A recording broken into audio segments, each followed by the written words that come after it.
প্রচন্ড বিশ্ব উষ্ণায়নের ফলে যে গ্লোবাল ওয়ার্মিং, তার ফলে উত্তর গোলার্ধে বরফের পরিমাণ হ্রাস পেতে শুরু করেছে। এই যে বরফ গলে যাচ্ছে, সমুদ্রের জল আমাদের কলকাতা 12 থেকে 15 বছরের বেশি থাকবে না। কোস্টালে সুন্দরবন কি বলছেন, কলকাতা থাকবে না? থাকবে না, সমুদ্রের জলের তলায় তলিয়ে যায়। নাসা বলেছে 10 বছরের মধ্যে বঙ্গোপসাগরের জল সে শিলিগুড়ি করে পৌঁছবে। দক্ষিণ পূর্ব এশিয়ার অধিকাংশ দ্বীপ আর 10 থেকে 12 বছরের বেশি থাকবে না। কলকাতার মাটির তলা দিয়ে সবচেয়ে অ্যাক্টিভ একটা ফল্ট লাইন আছে।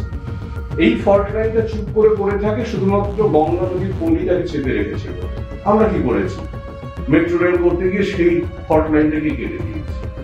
অধিকাংশ মাল্টি স্টোরেজ বিল্ডিংয়ে প্রচুর পরিমাণে জলকে পাম্প করে তুলে নিচ্ছি আমরা, যে কারণে জন্য কলকাতার মাটির স্টেবিলিটি দ্রুত গতিতে হারিয়ে ফেলছে। একটা ভয়ঙ্কর বিপর্যয়ের দিকে কলকাতা আস্তে আস্তে এগিয়ে যাচ্ছে। কোনো তো দরকার ছিল না কলকাতায় 64 তলা বিল্ডিং এ, কোনো দরকার ছিল না। এগুলো তো কোনো দরকার ছিল না। অযথা প্রচুর পরিমাণে লাভানিশ্চিত হতে পারে। হঠাৎ করে কোনো একটা কন্টিনেন্ট পুরো সাবমার্জড হয়ে যেতে পারে সমুদ্রের তলা, কন্টিনেন্ট, এবং বা হয়তো পার্ট অফ দ্য কন্টিনেন্ট হতে পারে। কিন্তু কলকাতার এই যে মাটির তলদেশটা, এই তলদেশ দিয়ে কিন্তু সব জায়গাতে গঙ্গার ফ্লো আছে।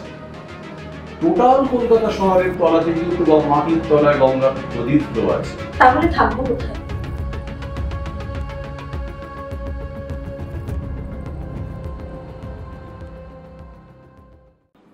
নমস্কার, পডকাস্ট বাই রেনেসার আরো একটা এপিসোডে আপনাদের সবাইকে স্বাগত। আজকের পডকাস্টটা একদম অন্যরকম। আজকের পডকাস্টটা আমাদের সতর্ক হওয়ার জন্য। এই পডকাস্টটা শোনার পর আমার মনে হয় আপনারা যে ভ্রান্ত ধারণাগুলো নিয়ে চলছেন, যে ভুল ধারণাগুলো আপনাদের মনে রয়েছে, সেগুলো কেটে যাবে।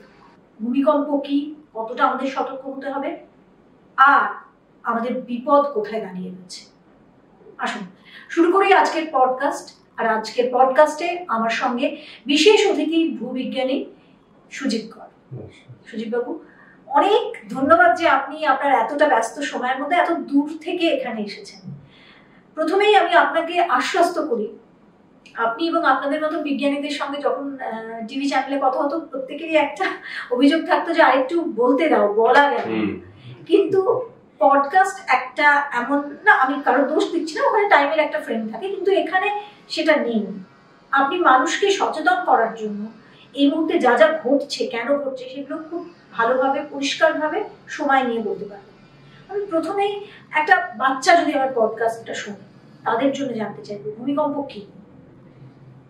অ্যাকচুয়ালি বিষয়টা দেখুন, আমাদের পৃথিবী, আমরা তো বাইরের থেকে পৃথিবীটাকে এক ধরনের দেখছি এবং সেটা দেখে আমাদের পৃথিবী সম্পর্কে বিভিন্ন ধরনের আইডিয়া হয়। কিন্তু বেসিক্যালি পৃথিবী হচ্ছে একটা গোলাকার বস্তু। বাইরের থেকে আমি খুব সামান্য একটু এরিয়া দেখছি বলে আমার মনে হচ্ছে একটা সমতল ক্ষেত্র। এই গোলাকার বস্তুর মধ্যে অনেকগুলো স্তর আছে পৃথিবীর মধ্যে। এই স্তরের মধ্যে একটা স্তর আছে যেটার মধ্যে আমরা জানি লাভা আছে, ম্যাগমা আছে, তারা মাঝে মধ্যে বেরিয়ে আসে আগ্নেয়গিরি থেকে। এই লাভা স্তরের ওপরে রয়েছে একটা আস্তরণ বা স্তর, যেটা হচ্ছে তেজস্ক্রিয় মৌলের তৈরি। এখন বাচ্চারা, খুব বেশি বাচ্চা হলে সে তেজস্ক্রিয় মৌলটা বুঝতে পারবে না, কিন্তু যে 9-10 পড়ছে সেই রকম বাচ্চারা কিন্তু তেজস্ক্রিয় মৌলটা বোঝে। এই তেজস্ক্রিয় মৌলগুলোর বৈশিষ্ট্য হচ্ছে এদের শরীরে অনেক বেশি ইলেকট্রন থাকে। এরা কিন্তু প্রকৃতিতে যখন থাকে সম্পূর্ণভাবে ইনঅ্যাক্টিভ কন্ডিশনে, আমরা বলি কেমিক্যালি ইনঅ্যাক্ট কন্ডিশনে আছে। কিন্তু যদি তাদেরকে কোনোভাবে একটা হিট দেওয়া হয়, অথবা তাদেরকে যদি কোনোভাবে একটা ধাক্কাও দেওয়া হয়, তাহলে কিন্তু তারা খুব বেশি অ্যাক্টিভ হতে শুরু করে। এবং অ্যাক্টিভ হতে শুরু করলে তারা কিন্তু তখনই তাদের যে রেডিও অ্যাক্টিভিটির যে ক্যারেক্টার, সেই ক্যারেক্টারটা তারা তখনই বোঝাতে শুরু করে। ঠিক এই পদ্ধতিতেই পৃথিবীর অভ্যন্তরে, আপনারা অনেকে এমনি নর্মাল ওয়েতে যারা একটু পড়াশোনা করেছে, একটু জানে, তারাও কিন্তু জানে যে মাটির তলাতে লাভার মতো স্রোত প্রবাহিত হচ্ছে পৃথিবীর অভ্যন্তরে। বেসিক্যালি লাভার স্রোত নয়, একটা এনার্জি ফ্লো। সেই এনার্জি ফ্লোটা চলতে চলতে শিলাস্তরের মধ্যে ফাটল ধরে যায়। যখন এই ফাটলটা ধরে, তখন নিচের থেকে লাভাও সেই এনার্জি ফ্লোর সাথে মুভ করতে থাকে। বেসিক্যালি সায়েন্সে বলা হয় গামা ওয়েভ, আমরা এটাকে পরিচলন স্রোত বলে আমাদের ভূগোলের আলোচনাতে এটা বলে থাকি। এই পরিচলন স্রোত বা কনভেকশনাল কারেন্ট এরা মাটির মধ্যে প্রথম ফাটল বা বিভাজন বা বিদারণ তৈরি করে। তার ফলে ভূমিভাগ আস্তে আস্তে অনেকগুলো প্লেটে বিভক্ত হয়। এই প্লেটগুলো ধীরে ধীরে মুভ করতে শুরু করে, তখন আমরা তাকে বলি প্লেট টেকটনিক। কিন্তু যখন এই ওয়েভটা যায়, তখন মাটির মধ্যে এটা যখন ওঠে উপরের দিকে, অর্থাৎ এরা রয়েছে প্রথম মোহরভিষেক ডিসকন্টিনিউটির মধ্যে, মোহরভিষেক বিযুক্তির মধ্যে, সেখান থেকে যখন উপরের দিকে ওঠে প্রত্যেক ইউনিট ডিস্টেন্সে, অর্থাৎ ধরুন 1 কিলোমিটার উপরের দিকে যদি ওঠে, তাহলে সেটা স্কোয়ার রুটে ভাঙতে শুরু করে। মানে ধরুন ছিল 2খানা ওয়েভ, হয়ে যাবে 4টে, 4টেটা হয়ে যাবে 8খানা, এইভাবে পরপর 4টে 16খানা, এইভাবে পরপর চেঞ্জ হতে শুরু করে। ফলে তাদের প্রচন্ড এনার্জি। এবং কতটা এনার্জি ভাবলে অবাক হবে, একটা অ্যাটম বোমের যা ক্ষমতা, সেই ক্ষমতার সঙ্গে 10⁻16 কে যদি মাল্টিপ্লাই করা হয়, তাহলে যে এনার্জিটা হবে সেই এনার্জি হচ্ছে একটা কনভেকশনাল কারেন্টের মধ্যে বা একটা পরিচলন স্রোতের মধ্যে। এই যে ধরুন কয়েকদিন আগে যে ভয়ঙ্কর ভূমিকম্পটা ঘটলো কামচাটকায়, সেই ভূমিকম্পে আপনি ধরে নিতে পারেন রাফলি একসঙ্গে হয়তো 2500 থেকে 3000 অ্যাটম বোমকে একসঙ্গে ব্লাস্ট করালে যে এনার্জিটা রিলিজ হবে, ঠিক ততটা পরিমাণ এনার্জি হয়তো ওখান থেকে বেরিয়েছে। ঠিক এই ধরনের বিষয়। এইটা পৃথিবীর অভ্যন্তরে প্রতি মুহূর্তে কিন্তু ঘটছে। এবং মজার ব্যাপার, আমাদের পৃথিবী তার মানে কত বেশি পাওয়ারফুল, এইরকম অসংখ্য এনার্জি ফ্লো করছে পৃথিবীর মধ্যে, কিন্তু পৃথিবী সেটাকে ব্যালেন্সড ওয়েতে ধরে রেখে দিয়েছে। এটাই হচ্ছে পৃথিবী। সেই জন্য আমরা পৃথিবীকে বলি সর্বংসহা, পৃথিবীর সবকিছুকে সহ্য করতে পারে। ফলে এটা একটা বড় ব্যাপার পৃথিবীর ক্ষেত্রে। এবারে এই ওয়েভগুলো যখন উঠছে ওপরের দিকে, তখন সেখান থেকে আরো 14খানা বিভিন্ন ধরনের ওয়েভ তৈরি হয়। তার মধ্যে দুটো ওয়েভ হচ্ছে গুরুত্বপূর্ণ। একটাকে আমরা বলি ট্রান্সভার্স ওয়েভ, একটা ওয়েভ আরেকটা ওয়েভকে ক্রস করে যায়। আরেকটাকে আমরা বলি কম্প্রেশনাল ওয়েভ, অর্থাৎ একটা স্প্রিংকে আপনি হাতের মধ্যে চেপে দিয়ে যদি ছেড়ে দেন, দেখবেন বোথ সাইডে সে ইকুয়াল প্রেসার দিয়ে এগোচ্ছে। এইরকম যে ওয়েভগুলো ডেইলি হয়তো কয়েক হাজার তৈরি হচ্ছে পৃথিবীর মধ্যে, কিন্তু দুর্ভাগ্যটা হচ্ছে এই দুটো ওয়েভ যদি একটা পয়েন্টে মিট করে, তাহলে তখনই ভূমিকম্পের কেন্দ্র তৈরি হবে। এবং কেন্দ্র থেকে ঠিক পারপেন্ডিকুলারলি ওপরের দিকে যে পৃথিবী পৃষ্ঠ, সেটাই অ্যাকচুয়ালি হবে ভূমিকম্পের উপকেন্দ্র। এবারে ডিপেন্ড করছে যে এই যে দুটো ওয়েভ, তাদের যে এক্সিস দুটো টাচ করলো, সেই এক্সিস দুটো কত অ্যাঙ্গেলে এসে টাচ করলো। যদি 90 ডিগ্রির কাছাকাছি দুটো এক্সিস টাচ করে, তাহলে তারা সারফেসের খুব কাছাকাছি এসে কেন্দ্র তৈরি করবে, সেটা মারাত্মক শক্তিশালী ভূমিকম্প হবে।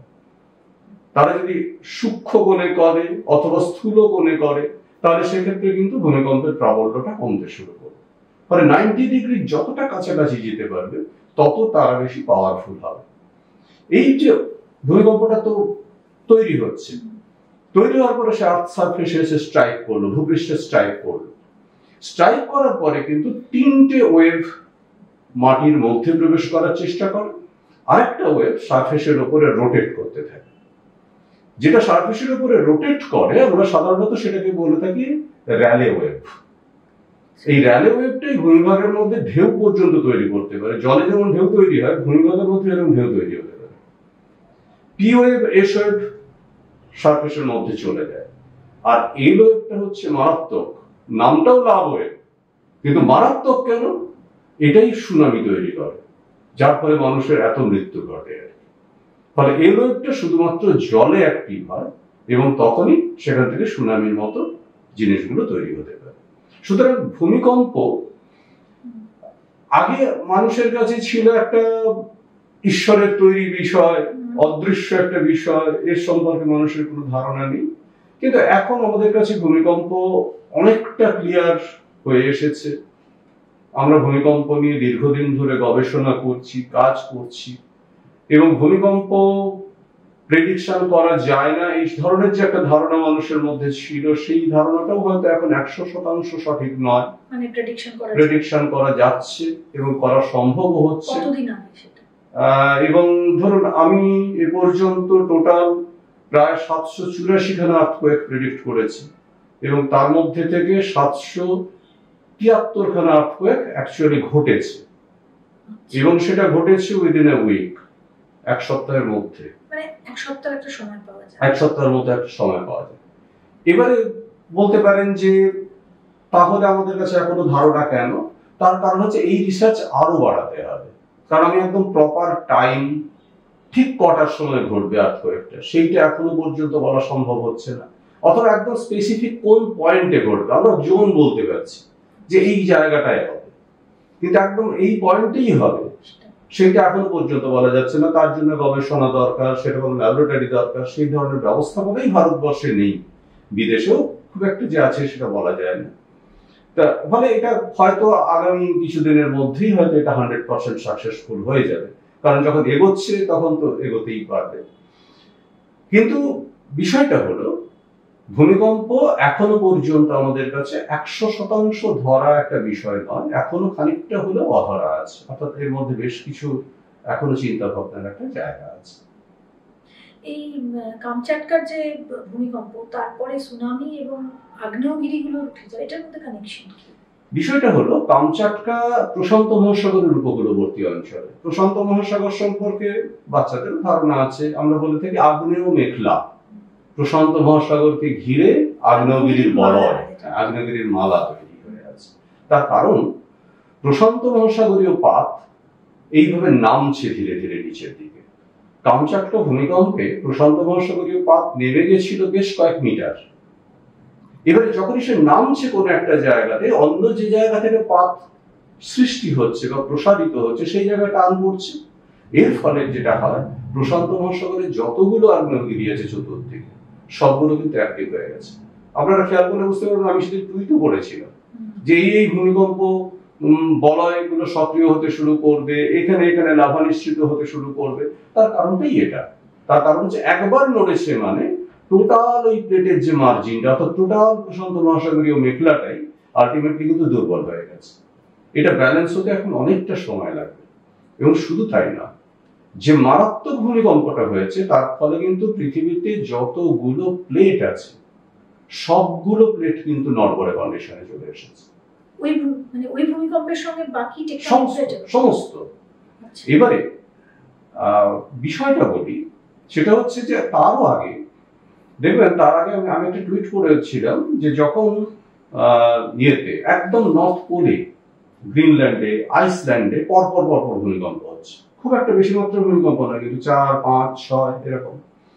কিন্তু ওই অঞ্চলটাতে ভূমিকম্প সচরাচর ঘটার অর্থ হচ্ছে নর্থ পোল সরতে শুরু করেছে। নর্থ পোল কেন সরছে? প্রচন্ড বিশ্ব উষ্ণায়নের ফলে যে গ্লোবাল ওয়ার্মিং, তার ফলে উত্তর গোলার্ধে বরফের পরিমাণ হ্রাস পেতে শুরু করেছে। এই যে বরফ গলে যাচ্ছে, সমুদ্রের জলের উচ্চতা বাড়ছে। সমুদ্রের জলের উচ্চতা বাড়ার অর্থ হলো ভূমিভাগ এবং জলভাগের মধ্যে যে ব্যালেন্স, সেই ব্যালেন্সটা কিন্তু আস্তে আস্তে হারিয়ে ফেলছে সারফেস। আমরা এটাকে বলি আইসোস্ট্যাটিক ব্যালেন্স। এই আইসোস্ট্যাটিক ব্যালেন্স যদি নষ্ট হতে শুরু করে, তাহলে টোটাল সারফেস কিন্তু ইমব্যালেন্সড হয়ে গেল।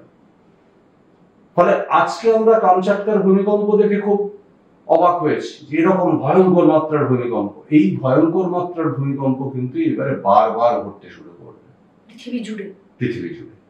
তার কারণটা হলো যে ওই অঞ্চলটা ব্যালেন্স হারিয়ে ফেলেছে। এবার উত্তর মেরু যদি বড় ব্যালেন্স হারায়, উত্তর মেরু থেকে কন্টিনেন্ট গুলো সরতে শুরু করবে, অর্থাৎ টেকটনিক্যালি অ্যাক্টিভ হয়ে যাবে।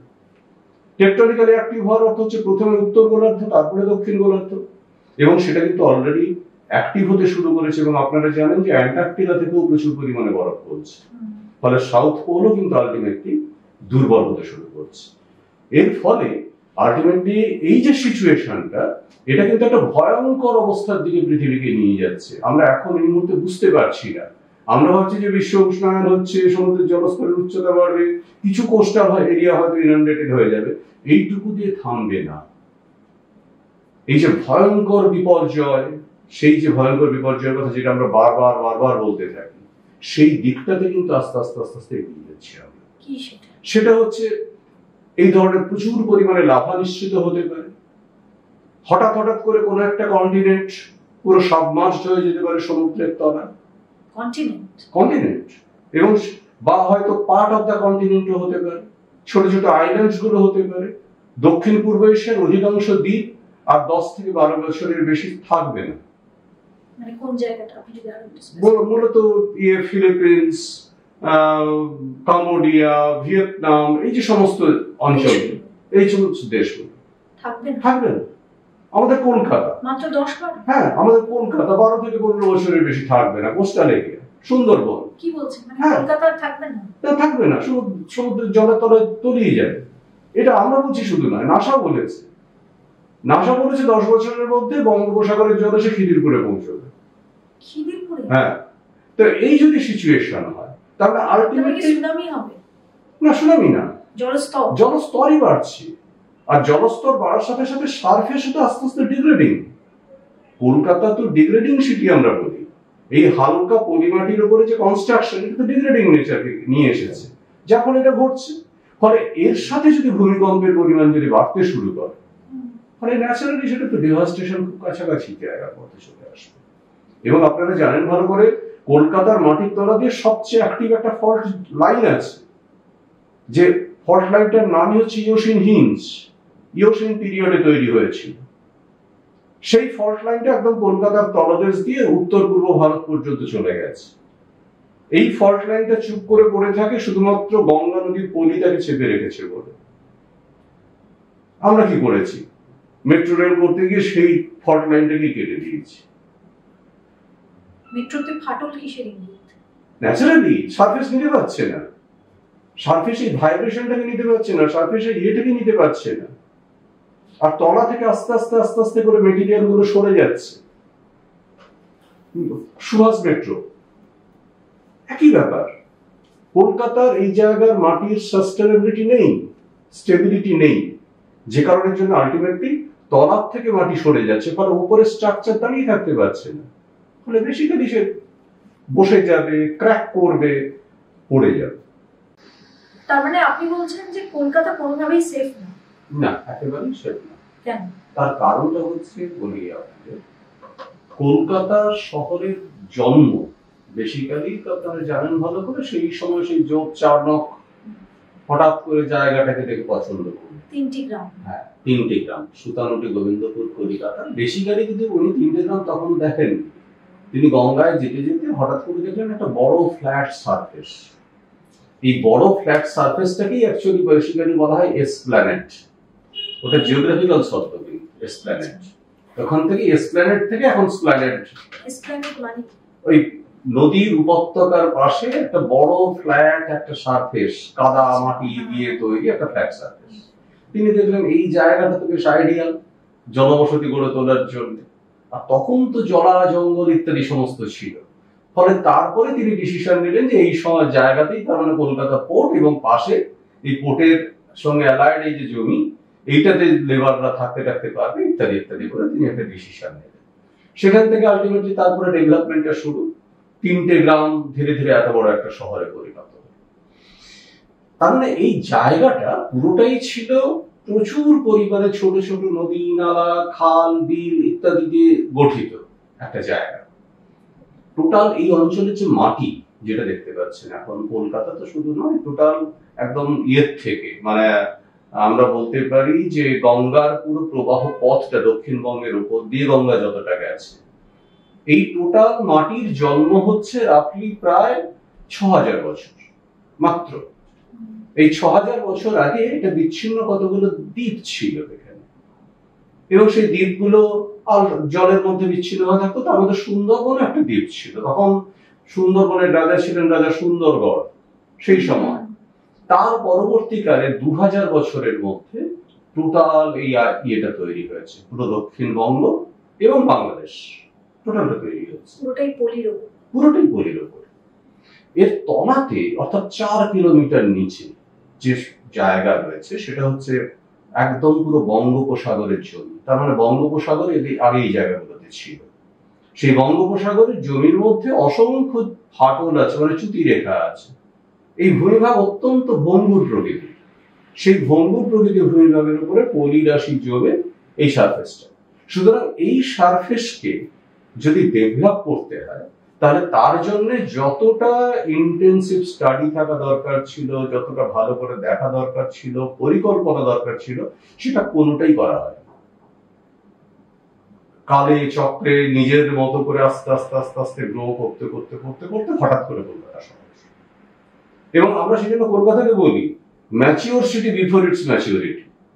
মানে খুব সহজ বাংলায় বললে এচড়ে কটা শহর, মানে আলটিমেটলি তার ম্যাচিওরিটি এখনো আসেনি।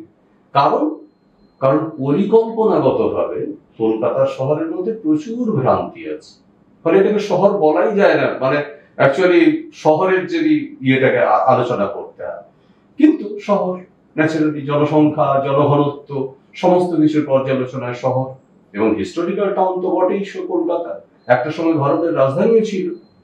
ফলে এই বিষয়গুলো তো আছে, কিন্তু কলকাতার এই যে মাটির তলদেশটা, এই তলদেশ দিয়ে কিন্তু সব জায়গাতে গঙ্গার ফ্লো আছে। টোটাল কলকাতা শহরের তলাতেই কিন্তু মাটির তলায় গঙ্গা নদীর ফ্লো আছে। আপনার মনে আছে যে বউবাজার মেট্রোর কি ভয়ঙ্কর বিপর্যয় কেন ঘটলো? তার কারণ হচ্ছে কলকাতার মাটির তলায় যে সয়েল লেয়ার, এই সয়েল লেয়ার প্রত্যেক 1-1.5 বছর অন্তর অন্তর চেঞ্জ হয়ে যায়। তার কারণ হচ্ছে যখনই গঙ্গা নদী জোয়ারের সময় জলটা নিয়ে ঢোকে তখন সেখানে একটা নেচার, যখন বেরিয়ে আসে তখন সেখানে আর একটা নেচার। ফলে আমাদের যদি প্রপার স্টাডি না থাকে, সময় মতো যদি স্টাডি না করা হয়, তাহলে কিন্তু সেক্ষেত্রে একটা বিপর্যয় আসতে পারে। ঠিক সেই ঘটনাটা কিন্তু বউবাজারের ক্ষেত্রেও ঘটেছে। 5 বছর আগে সয়েল লেয়ার দিয়ে খনন করা শুরু হলো। যখনই আলটিমেটলি মেশিনটা উপরের দিকে উঠতে শুরু করলো, আপনাদের মনে থাকবে হয়তো, কারণ আপনারা তো মানে নিউজ চ্যানেলের সঙ্গে যুক্ত ছিলেন, সেদিন ছিল অষ্টমী, ভরা জোয়ারের শুরুর দিন। মেশিন কেটে যে উঠতে গেছে তখন গঙ্গার জোয়ারের জল, একদিকে গঙ্গা ওখানে জেটিকে ভাঙছে, আর একদিকে গঙ্গা এখানে মাটির লেয়ারকে ভাঙছে। একসঙ্গে দুটো ঘটনা ঘটেছিল, যার ফলে আলটিমেটলি কিন্তু এই বিপর্যয়। ফলে কলকাতার মাটির কোনো স্টেবিলিটি নেই। এই স্টেবিলিটিটাকে ধরে রাখতে পারে একমাত্র গ্রাউন্ড ওয়াটার, ভৌমজল। যদি সাফিসিয়েন্ট ভৌমজল থাকে মাটির তলায়, তাহলে মাটি কিন্তু আর একটা ব্যালেন্স থাকে। আজকে কি হচ্ছে, অধিকাংশ মাল্টি স্টোরি বিল্ডিং এ প্রচুর পরিমাণে জলকে পাম্প করে তুলে নিচ্ছি আমরা, যে কারণের জন্য কলকাতার মাটির স্টেবিলিটি দ্রুত গতিতে হারিয়ে ফেলছে। একটা ভয়ঙ্কর বিপর্যয়ের দিকে কলকাতা আস্তে আস্তে এগিয়ে যাচ্ছে। কি হতে পারে? ফলে ন্যাচারালি বিভিন্ন জায়গায় ধসে পড়বে। আপনারা দেখছেনও তো, হঠাৎ করে রাস্তা ধসে গেল, কোন ক্রমে একটা ম্যানেজ করা হয় যে পাইপলাইন ফেটে গেছে, মুক্ত সুবিধাতে আপনি গিয়ে ভালো করে দেখবেন ওখানে কোথাও পাইপ লাইন নেই। নিউ গড়িয়া মেট্রোটাতেও তো একটা, নিউ গড়িয়া মেট্রোতে আপনারা দেখতেই পাচ্ছেন। ফলে এই ঘটনাটা কলকাতার ক্ষেত্রেই ভবিতব্য। তার মানে কি এই শহর মেট্রোর জন্য আদর্শ নয়? মেট্রোর জন্য তো নয়ই, কারণ আপনারা জানেন ভালো করে, যে সময়টা প্রথম মেট্রো করা হলো তখন geological survey of India, anthropological survey of India, এদের মধ্যে একটা বিভিন্ন ধরনের যুক্তি তর্ক ইত্যাদি নিয়ে ঝামেলা হয়েছিল। শেষ পর্যন্ত জিওলজিক্যাল সার্ভে অফ ইন্ডিয়া বলেছিল যে খুব বেশি হলে টালিগঞ্জ থেকে বাগবাজার পর্যন্ত মেট্রোটাকে চালানো যাবে মাটির তলাতে। পরবর্তীকালে বাগবাজারের থেকে দমদম অব্দি টিউব রেল নিয়ে যাওয়া হলো।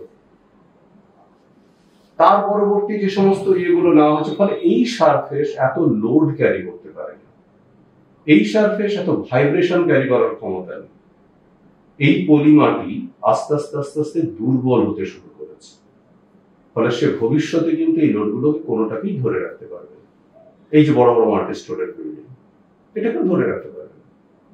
এত ফ্লাইওভার কলকাতার নেওয়ার ক্ষমতা নেই।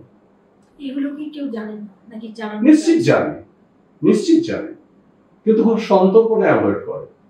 জানে না বললে তো ভুল বলা হবে, কারণ ইঞ্জিনিয়াররা অবশ্যই জানেন, এবং তারা যখন পরিকল্পনা করছেন তারা বিষয়টা অবশ্যই খেয়ালও করেন যে মাটি কতটা সাস্টেনেবিলিটি আছে, মাটি কতটা লোড ক্যারি করতে পারবে, এগুলো নিশ্চিত জানেন তারা। আমি বলছি যে মানে এই বিপর্যয় আসার জন্য শুধু একটা ভূমিকম্প নয়, এমনি বসে যেতে পারে, এমনি বসে যেতে, যেহেতু তলায় বলছেন আপনি জল হচ্ছে। এবং সেটা কি কলকাতার, আমি কয়েকদিন আগে একটা পেপারও লিখেছি, সিটি অন দ্য ক্র্যাডল, দোলায় বসে দুলছে শহর কলকাতা, তলাটা ফাঁপা, যে কোনো দিন বসে যেতে পারে, যে কোনো জায়গা বসে যেতে পারে। সেটা শুধু এই জায়গা ওই জায়গা বলে কোনো নির্দিষ্ট জায়গা নেই, যে কোনো জায়গা বসতে পারে। এবং বসছেও তো, আপনারা দেখতে পাচ্ছেন তো, মেন রোড হঠাৎ করে গাড্ডা তৈরি করে বসে গেল। এর থেকেই ঘটছে। কতটা মানে রিক্টার স্কেলে কম্পনের কত মাত্রা হলে, কত মাত্রার ভূমিকম্প হলে কলকাতা সহ্য করার ক্ষমতা আছে? কলকাতার অ্যাকচুয়ালি সহ্য করার কোনো ক্ষমতা নেই। সেটা একটা যদি 5 রেক্টার স্কেলেরও আর্থকোয়েক যদি 30 সেকেন্ডের বেশি কলকাতায় থাকে তাহলেও কলকাতার ম্যাক্সিমাম ওভারবাড়ি পড়ে যাবে। ম্যাক্সিমাম। এবারে কলকাতাতে মাটিতে একটা সময় কিন্তু কলকাতায় আর্থকোয়েক প্রোন ছিল না। তখন কিন্তু কলকাতায় এই কনস্ট্রাকশন গুলো হয়নি। এই কনস্ট্রাকশন গুলো যত বাড়তে শুরু করেছে কলকাতার আর্থকোয়েকের প্রবণতা বেড়ে গেছে। কলকাতা বলা হতো আর্থকোয়েক জোন 2, সেটা হয়ে গেল জোন 3, সেটা এখন জোন 4 এর দিকে আস্তে আস্তে এগোচ্ছে। মানে এই যে জোনগুলো সেটাও চেঞ্জ হয়ে যাবে তো অটোমেটিক্যালি। আপনারা খেয়াল করে দেখুন না, আপনার ছোট বয়সে কবে ভূমিকম্প হতো কলকাতায়, কিন্তু আপনি রিসেন্ট কয়েক বছরের মধ্যে কতবার ভূমিকম্প ফিল করেছে? কলকাতা ভূমিকম্প আমরা যখন স্কুল কলেজ ইউনিভার্সিটিতে স্টুডেন্টদেরকে বলতাম তখন তারা খুব অবাক হয়ে শুনতে, হ্যাঁ কেমন হয় কি ব্যাপার। এখন অনেকেই ফিল করে ফেলেছে অলরেডি কলকাতার ভূমিকম্প। সেটা তো আগে ছিল না কলকাতার সারফেসের সঙ্গে। ফলে এই যে পরপর চেঞ্জগুলো, এই চেঞ্জগুলো আলটিমেটলি কিন্তু ঘটছে, এবং এটাই ঘটাটাই হচ্ছে ইন্ডিকেশন যে আস্তে আস্তে আস্তে আস্তে কিন্তু আমরা একটা ডিভাস্টেশনের দিকে, নেচার বা প্রকৃতি অ্যালার্ম দিচ্ছে, একদম অ্যালার্ম দিচ্ছে, কিন্তু আমরা বুঝতে পারছি না, বুঝেও না। অ্যাকচুয়ালি আমরা তো সেই জন্যই বলি যে প্রকৃতি আমাদের পরম বন্ধু। প্রকৃতি আমাকে কিন্তু না জানিয়ে কিছু করবে না। আমি প্রকৃতির উপর অত্যাচার করছি, প্রকৃতি ডিস্ট্রয় হচ্ছে, প্রকৃতি এবারে চাইছে কি নিজেকে সুস্থ করতে হবে। সে নিজেকে যখন সুস্থ করতে চাইছে সেটা আমার কাছে মনে হচ্ছে ভয়ঙ্কর ডিজাস্টার নামিয়ে দিল ঘটনাটা তাই। ফলে সমস্ত ডিজাস্টার, সমস্ত কিছু সবটাই হচ্ছে পৃথিবী, প্রকৃতি নিজেকে নিজে সুস্থ করার চেষ্টা করছে। ও কিন্তু আমাকে ইয়ে করছে না, ধ্বংস করার চেষ্টা করছে না, বেসিক্যালি তাই। এবং তার ফলেই পরিবর্তনগুলো ঘটে যাচ্ছে। কিন্তু আমি আরেকটু স্পেসিফিক্যালি যদি জানতে চাই যে এখানে এখন অনেকে গ্রাম থেকে এখানে আসার, কলকাতায় যেহেতু জীবিকা রাজধানী শহর, প্রবণতা অনেক বেশি, ধীরে ধীরে সেটা বাড়ছে। তো এরকম একটা জায়গায় যারা নতুন বাড়ি কিনবেন তারা কি এখানে কিনবেন না? কারণ আপনি একটু আগেই বললেন যে 10 থেকে 12 বছরের মধ্যে খিদিরপুর পর্যন্ত জল পৌঁছে যাবে। বেসিক্যালি দেখুন, শহর একটা পরিকল্পনার, সেই জন্যই শহর পরিকল্পনা একটা অন্যতম বড় দিক, কিন্তু আরবান ডেভেলপমেন্ট একটা ডিপার্টমেন্ট আছে, এবং তাতে যেটা বলা হয় যে এই ধরনের যখনই সেনসিটিভ কোনো এরিয়াতে যখন আরবানকে গ্রোথ করাতে হয় তখন তার হরাইজন্টাল এক্সটেনশনকে বাড়াতে হবে। কিন্তু কলকাতার ক্ষেত্রে করা হলো কি ভার্টিক্যাল এক্সটেনশন বেড়ে গেল। এই যে মাল্টি স্টোরেড বিল্ডিং, কোনো তো দরকার ছিল না কলকাতায় 64 তলা বিল্ডিং এর, কোনো দরকার ছিল না, বা 42, এগুলো তো কোনো দরকার ছিল না, অযথা বানানো হলো। কলকাতার মাটি খুব বেশি হলে 10 তলা বিল্ডিং কে ক্যারি করতে পারে, কিন্তু আমি যখন একটা 64 তলা বিল্ডিং কে বানালাম, সে অ্যাটলিস্ট সেখানকার থেকে 50 স্কোয়ার মিটার এরিয়া থেকে যত বাড়ি ঘর আছে সবাইকে ইমব্যালেন্স বানিয়ে দিল। সে একতলা বাড়ি থাকলেও সে ইমব্যালেন্স। সমস্যাটা তো এখানে, বানিয়েছি আমি, ক্ষতি হচ্ছে আপনার। তার কারণ হচ্ছে সারফেসের উপর লোড বেড়ে গেছে, সারফেসকে টানছে সে নিচের দিকে। এই যে সমস্যাগুলো, এই সমস্যাগুলো অনেক আগে দেখা দরকার। দ্বিতীয় বিষয় হচ্ছে, আমি যখন সেনসিটিভ এরিয়া বুঝে গেছি, মাটির তলাতে জল তুলে নিলে সেখানকার মাটির লেয়ার স্কুইজ করে যাচ্ছে, সংকুচিত হয়ে যাচ্ছে। ফলে আমি সেখানে তাহলে রাতারাতি সমস্ত ডিপ টিউবওয়েল গুলোকে বন্ধ করা উচিত। কলকাতায় একটাও ডিপ টিউবওয়েলকে পারমিট করে না কলকাতার সহায়, কিন্তু নিশ্চিত পৌরসভা পারমিশন দিচ্ছে, নাহলে এত মাল্টি স্টোরেড বিল্ডিং গুলোতে চলছে কি করে? পারমিশনেরও প্রয়োজন পড়ছে না। এনিহাউ, তারা কেউ 2 নম্বরই পদ্ধতিতে করছে, তাহলে সেটাকে ধরার দরকার আছে। এই জায়গাগুলোকে যদি বন্ধ না করা যায় তাহলে তো আমরা নিজেদের কবর নিজেরাই খুঁড়ছি। জলের যোগানও তো কমে যাচ্ছে। এই অভিষেকটার দিকে, রবির দিকেই তো গত বছরই আমরা জল পাওয়া যাচ্ছে না। এবারে আপনি ধরুন, খুব সিম্পলি বলি, আপনি ধরুন গড়িয়ায় আছে, গড়িয়াতে আপনি একটা ডিপ টিউবওয়েল বসালেন, আপনার একটা মাল্টি স্টোরেজ বিল্ডিং এ আপনি একটা ডিপ টিউবওয়েল বসালেন, আপনি পাম্প করে জল তুলছেন। এবার এই যে পাম্প করে জল তুলছেন, ওখানকার মাটিতে তো নতুন করে জল ঢুকছে না, চতুর্দিক দিয়ে তো সিমেন্ট ইট দিয়ে সব বাঁধানো। সেই জলটা আসছে কোথা থেকে? পার্শ্ববর্তী অঞ্চল থেকে সে জলকে টানছে। যখন সে জলকে টানছে, টানার সময় সে কি করছে? মাটির তলা দিয়ে যে স্ল্যান্টিং স্লোপ সারফেস, তার মধ্যে দিয়ে ধৌত প্রক্রিয়ায় ফাইন সেডিমেন্ট গুলোকে ধুয়ে নিয়ে বেরিয়ে আসছে। টোটাল যতটা অঞ্চল থেকে জল আসছে ততটা অঞ্চলের মাটি কিন্তু ফাঁপা হয়ে যাচ্ছে। এই হতে হতেই ফাঁপাটা হচ্ছে। টোটাল শহরের তলায় শূন্যস্থান, তারপরে শহরটা একটা ব্যালেন্স কন্ডিশন আছে। এবারে সেই রকম একটা শহরে যদি ভাইব্রেট করতে থাকে তাহলে কি হবে? আপনার মুড়ির কৌটোর কথা ভাবুন, মুড়ি ঢাললেন, আপনি একটু ঝাঁকালেন, কি হয়? একটা স্পেস তৈরি হয়ে গেল। ব্যাপারটা তাই, যেই ভাইব্রেশন, সুতরাং সে আবার স্পেস দেওয়ার চেষ্টা করবে, আবার সে নেমে গেল নিচের দিকে। এই হতে হতে হতে হতে আলটিমেটলি টোটাল শহরটাই ধসে যায়। মানে কলকাতা আসলে একটা মৃত্যুকূপ। একদম।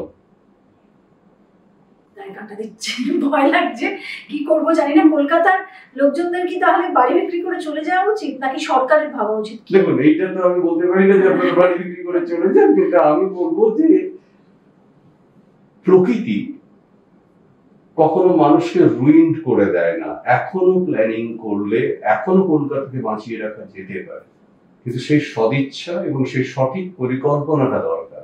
রেন ওয়াটার একটা স্টোর করে, শুধু স্টোর করলে তো হবে না, মাটির তলায় রিচার্জ করাতে হবে। প্রথম কথা, গ্রাউন্ড ওয়াটার তোলা হচ্ছে, সেটাকে সঙ্গে সঙ্গে বন্ধ করে দিতে হবে। কোনোভাবে যেন কেউ গ্রাউন্ড ওয়াটারে হাত না দিতে পারে সেটাকে দেখতে হবে। স্ট্রং মনিটরিং দরকার, সেটা না হলে তো হবে না। সত্যি কথা। তার মানে আমি কলকাতাতে আমি যদি গ্রাউন্ড ওয়াটার দিয়ে যদি আমাদের জল ব্যবহার করতে হয়, তার মানে তো যারা পৌরসভায় আছেন তারা তার মানে ফেলিওর, তিনি আমাকে জল দিতে পারছেন না। তাহলে তিনি যদি ফেলিওর হন, তাহলে সেখানে তো ডিস্ট্রাকশন আসবে। ফলে তারই উচিত তো আগে মানুষকে, যখন বাড়ি বানানোর একটা পারমিশন দিয়েছে, আমাকে তো জলটাও দিতে হবে ওনাকে। গোড়ায় বল, বিষয়টা তো তাই। ফলে বাধ্য হয়ে মানুষ তো বাঁচার জন্য একটু জল চাইবেই, সে তো জল পাম্প করবে। শুধু কলকাতা না, উত্তরকাশীতে যে ঘটনাটা ঘটলো, শুধু উত্তরকাশী কেন বলতে হবে, তার আগে কেদারনাথ, যোশীমঠ বা নেপালের ভূমিকম্প, এই এরিয়াটা হিমালয় এই মুহূর্তে কি জায়গায় আছে?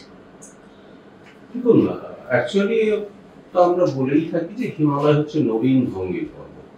ফলে গঠনটাই এখনো পর্যন্ত কমপ্লিট হয়নি। হিমালয় আরো চেঞ্জ হবে। হিমালয় কি উঁচু হচ্ছে এবং আরো চেঞ্জও হবে হিমালয়।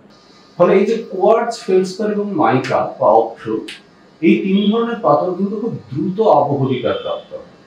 অর্থাৎ তারা যখন নর্মাল সারফেসে আছে, তারা আস্তে আস্তে ভেঙে ভেঙে গুঁড়ো গুঁড়ো ঝুড়ো পদার্থে পরিণত হয়ে যায়, ছোট্ট ছোট্ট মৃত্তিকা কণায় পরিণত হয়ে যায়। এই বিষয়টা কিন্তু হিমালয়ের ক্ষেত্রে চলছে। বাইরের থেকে আমি দেখছি একটা শিলা গঠিত বিশাল বড় উঁচু একটা পাথর, কিন্তু বেসিক্যালি সেটা আলটিমেটলি সে দুর্বল হয়ে গেছে। এবারে হয়টা কি, রিসেন্টলি যেটা হচ্ছে, হিমালয়ে বিভিন্ন ধরনের কনস্ট্রাকশন কাজ হচ্ছে। হিমালয়ে প্রচুর গাড়ি ঘোড়া যাতায়াত করে, রাস্তাঘাট প্রচুর তৈরি হয়েছে, যার জন্য কন্টিনিউয়াস ভাইব্রেশন কাজ করে। এর ফলে হচ্ছে দেখি সারফেস কিন্তু আরো দুর্বল হতে শুরু করছে।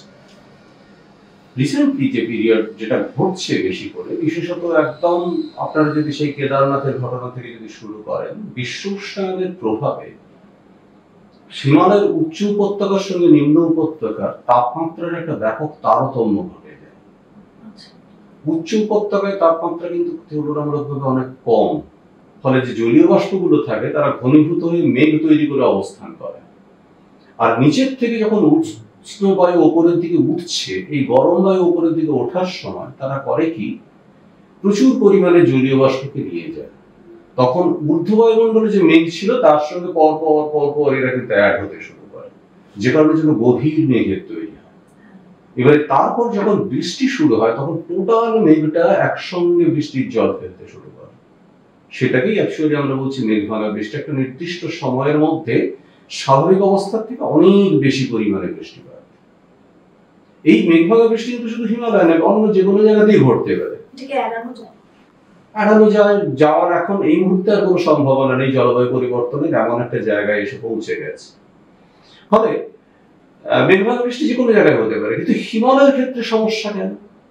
সমস্যাটা হচ্ছে যখন একসঙ্গে প্রচুর জল আসে, আপনারা জানেন ভালো করে, নই তেহরি আর ওল্ড তেহরি, ওল্ড তেহরিটা নিচের দিকে, নই তেহরিটা উপরে, ও নই তেহরি ক্র্যাক করে গিয়ে ওল্ড তেহরির জলকে বাড়িয়ে দিল, সেখান থেকে টোটাল জলটা ব্রেক করে বাইরের দিকে বেরিয়ে।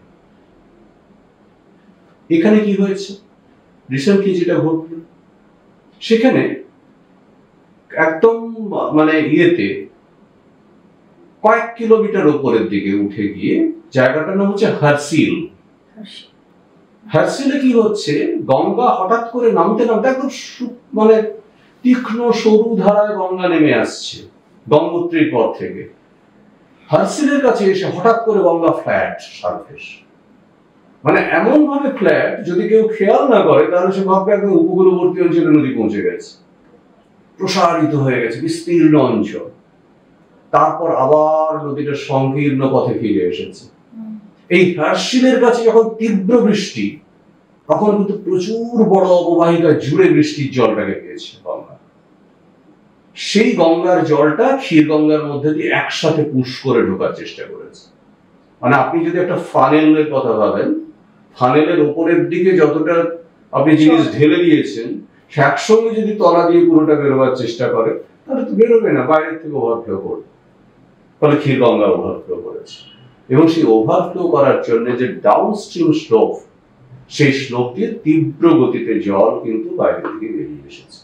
সেটাই টোটাল গ্রামটার উপর দিয়ে একটা কাদার প্রলেপ দিয়ে চলে গেছে। জল যখন ফ্লো করেছে, মাটির উপর দিয়েও জল ফ্লো করেছে, স্লোপ সারফেস হওয়ার জন্য মাটির তলদেশ দিয়েও জল ফ্লো করেছে, মাঝখানে ছিল মৃত্তিকা স্তর, সেই মৃত্তিকা স্তর জলের সাথে গুলে গেছে, গুলে গিয়ে সারফেসের উপর দিয়ে কাদার প্রবাহ হিসেবে নেমে এসেছে। সেটাই ঘটেছে আলটিমেটলি ঘটনা। সুতরাং এই ঘটনা উত্তরোত্তর আরো বাড়বে, বিশ্ব উষ্ণায়নের প্রভাব যত বাড়বে এই ঘটনা বাড়বে, জলবায়ু পরিবর্তনের প্রভাব যত বাড়বে, পুরোটাই চেঞ্জ হয়ে গেছে। আজকে আর আগের মতো হিমালয়ের সেই বৈশিষ্ট্য আমরা পাই না। কখনো জেট স্ট্রিম নেই, কখনো আবার অতিরিক্ত সক্রিয় জেট স্ট্রিম। কোথাও দেখবেন হিমালয়ের মধ্যে টেম্পারেচার 38-39 ডিগ্রি সেলসিয়াসে পৌঁছে যাচ্ছে, কোথাও কোথাও গিয়ে আপনি দেখতে পাবেন হিমালয়ের মধ্যে তীব্র বরফ পড়ছে। যখন নিম্ন উপত্যকায় প্রচন্ড গরম, উচ্চ উপত্যকায় তখন বরফ পড়ছে। এই যে তারতম্যগুলো, এই তারতম্যগুলো অতীতে আমরা দেখতাম না, সেটা এখন দেখতে পাচ্ছি, যার জন্য আলটিমেটলি কিন্তু এই বিষয়গুলো ঘটছে। যোশীমঠ, কেদারনাথ, বদ্রীনাথ, তারপর নৈনিতাল, সিমলা, কুলু, মানালি, এই যে টুরিস্ট স্পট, বাঙালির সব থেকে প্রিয় ডেস্টিনেশন, এবং গোটা ভারতবর্ষ কেন বিদেশ থেকেও এখানে লোকজন আসে, এই শহরগুলোর ভবিষ্যৎ কি? বেসিক্যালি কিন্তু এরা প্রত্যেকে ধসে বেরিয়ে যাবে। যোশীমঠ অলরেডি আপনারা দেখেছেন কি কন্ডিশন। তার মধ্যে সবচেয়ে বেশি ক্ষতিগ্রস্ত হবে উত্তরাখণ্ড এবং হিমাচল প্রদেশ, এবং তার মেজর পার্টটা কিন্তু অলরেডি ডিস্ট্রাকশন হতে শুরু করে দিয়েছে, পার্ট পার্ট পার্ট পার্ট করে একটু একটু করে ভাঙছে, এবং এরা কিন্তু সবচেয়ে বেশি ক্ষতিগ্রস্ত হবেও। এর পরবর্তী সময় বাকি হিমালয়ান জোনটা পুরোটাই কিন্তু নতুন করে আবার হিমালয়ের কনস্ট্রাকশন হবে, আবার পরিবর্তন ঘটবে। হিমালয় কনস্ট্রাকশন করা কি একেবারেই উচিত নয়? এই মুহূর্তে নতুন করে তো কনস্ট্রাকশন করা উচিত নয়, আর যদি করতে হয় সেটা খুব বেশি হলে একতলা বিল্ডিং, দোতলা বিল্ডিং। কিন্তু এই যে আমরা তো নেপালে দেখেছিলাম ভূমিকম্পের সময় 9তলা 10তলা বিল্ডিং নেপালে কখনো পারমিট করে নাই সার্ভিস, কিন্তু সেটা করেছে মানুষ। মানে সিমেন্ট কনস্ট্রাকশনও সেখানে একদমই নয়, কারণ এখানকার মাটি সেটাকে নিতে পারে না। কারণ মাটি যদি সেটাতে সাস্টেইন না করতে পারে তাহলে স্ট্রাকচারটা দাঁড়িয়ে থাকবে। তুলনামূলকভাবে দার্জিলিং কি অনেকটা সেফ? একদমই না, দার্জিলিং আরো বেশি আনসেফ। কিন্তু দার্জিলিং তো এই ধরনের ঘটনা ঘটে। হ্যাঁ, দার্জিলিং এ ল্যান্ডস্লাইড হয় একটা দিকে, কিন্তু বেশ কিছু দিকে তো আবার ঘটেও না। আলটিমেটলি হয়তো এই ধরনের বৃষ্টিপাত দার্জিলিং এর মুহূর্তে ঘটছে না, কিন্তু জলবায়ু পরিবর্তনের প্রভাব যেমন হচ্ছে ঘটবে। আপনি গতবারই তো তিস্তা তার গতিপথ পরিবর্তন করে দেয় মেঘভাঙা বৃষ্টি, ফলে দার্জিলিং এ হয়নি, সিকিমে হয়েছে। এরকমই অনেকে বলছেন যে যেখানে যেখানে কনস্ট্রাকশন হচ্ছে সেখানে সেখানে ডিভাস্টেশন হচ্ছে, ধ্বংস হচ্ছে। না, এটা কি কনস্ট্রাকশনের সঙ্গে খানিকটা কোরিলেশন কেন বলছি, তার কারণ হচ্ছে যে ভাইব্রেশন, ওয়েট গেইন করা, কোন এক জায়গায় ওয়েট গেইন করছে, কোন এক জায়গায় ওয়েট লস করছে, এর ফলে হচ্ছে হয়তো। কিন্তু বেসিক্যালি বলি আপনাকে যে কনস্ট্রাকশন সাইটগুলো তো আজকে আমি বানাচ্ছি, কিন্তু যখন বানিয়ে দিলাম তখন তো সারফেস আর নতুন করে সে ওয়েটটাকে নিতে পারছে না। তার পরবর্তী সময়ে সে আস্তে আস্তে আস্তে আস্তে ডেভাস্টেশন থেকে এগিয়ে যাবে। এটা কি শুধু হিমালয়ের ক্ষেত্রে নাকি এই পুরো জিনিসটা ভারতবর্ষের ক্ষেত্রেই? ভারতবর্ষের দেখুন, বিষয়টা হলো আমাদের যে সারফেস, পৃথিবীর সমস্ত সারফেসের একটা নির্দিষ্ট ওয়েট ক্যারি করার ক্ষমতা থাকে, লোড বিয়ারিং ক্যাপাসিটি বলা হয়। এই লোড বিয়ারিং ক্যাপাসিটি হিমালয়ের ক্ষেত্রে এক ধরনের, সমতল ভূমিতে আর এক ধরনের, মালভূমি অঞ্চলে আর এক ধরনের, কোনো ভ্যারি করে। এবার যেখানকার সয়েল টাইপস যেমন, সেখানকার সয়েল সেই ধরনের লোড ক্যারি করতে পারে। আমরা এক্ষুনি কলকাতার কথাও বলছিলাম, কলকাতার ক্ষেত্রে ন্যাচারালি বেশি লোড ক্যারি করার ক্ষমতা নয়, কিন্তু আমি তাকে লোড দিয়েছি, ফলে কলকাতার ক্ষেত্রে সেই জন্যই সমস্যা তৈরি হবে। মুম্বাই শহর যতটা লোড ক্যারি করার কথা তার থেকে বেশি লোড চাপিয়ে দেওয়া হয়েছে, ফলে ওল্ড মুম্বাইও তো আস্তে আস্তে ডিগ্রেডিং, ডুবে যাবে ওল্ড মুম্বাই। হ্যাঁ, ডুবে যাবে, কলকাতা ডুবে যাবে, ওল্ড মুম্বাই ডুবে যাবে। এই কোস্টাল টোপোগ্রাফি গুলো, সুন্দরবন অঞ্চল আপনি দেখুন অলরেডি ডুবতে শুরু করে দিয়েছে। এই যে জায়গাগুলো, এই জায়গাগুলো সবটাই হচ্ছে আমাদের আনওয়াইজ ডেভেলপমেন্ট প্ল্যান, মানে যেটা হওয়ার কথা নয় সেইটাকে আমরা জোর করে করার চেষ্টা করেছি। ভারতের কতগুলো বড় বড় শহরের আমি নাম বলছি, আপনি যদি প্রেডিকশন করেন বা মানে সায়েন্সের বিজ্ঞানের ভিত্তিতে আপনি যদি বলেন যে কি হতে চলেছে এখানে, থাকবে কি থাকবে না, নাকি মানচিত্র থেকে একেবারে নিশ্চিন্ন হয়ে যাবে? মুম্বাই, মুম্বাই ন্যাচারালি ডুবে যাবে, সেই জন্য ওরা তো নবী মুম্বাই অলরেডি বানাতে শুরুও করে দিয়েছে। ওটা ডুববে না, ওটা ডুববে না, ওটা পশ্চিমঘাটের উপরে, ওটা ডুববে না। এরপরে যদি আমরা বলি দিল্লি, না দিল্লি ডুববে না, কিন্তু দিল্লিতে ভূমিকম্প বাড়বে, দিল্লিতে ভূমিকম্প বাড়বে এবং অলরেডি বাড়তে শুরু করে দিয়েছে। আপনারা Delhi high rise building naturally ক্ষতিগ্রস্ত হবে, ন্যাচারালি ক্ষতিগ্রস্ত হবে। হিমালয় খুব বেশি যে ধরনের, দিল্লিটা অ্যাকচুয়ালি একটা মালভূমির উপরে, এটাকে বলা হয় পোটওয়ার মালভূমি। এই পোটওয়ার মালভূমিটা হচ্ছে আরাবল্লী পর্বতের একটা এক্সটেনশন, ফলে এমনি সারফেসটা দুর্বল, ফলে ওখানে অনেকগুলো ফল্ট লাইন আছে, সেই ফল্ট লাইন গুলো থেকে ভূমিকম্প হতেই পারে। এর পাশাপাশি যদি আমরা পুরীটা দেখি, পুরীর সমুদ্র থেকে এখন অনেকটা মানে দেখার, সমুদ্রটাকে অন্যভাবে ফ্ল্যাট লাগে, আগের মতো আর নেই। এটা কেন? সারফেস ডিগ্রেড করছে, সি লেভেল রাইজ করছে গ্লোবাল ওয়ার্মিং এর ফলে ন্যাচারালি আস্তে আস্তে আস্তে আস্তে এগুলো মার্চ করবে, যে কোনো একদিন পুরীর সমুদ্র গ্রাস করে ফেলতে পারে কোস্টাল এরিয়া। আমাদের দীঘা, আমাদের এখন কাছাকাছি শহর, ওল্ড দীঘাতে ভাঙছে কোস্টাল এরিয়া, নিউ দীঘাতে কিছুটা পরিমাণে এখন স্টেবল কন্ডিশনে আছে। এটাই চলে, এটাই প্রকৃতির নিয়ম।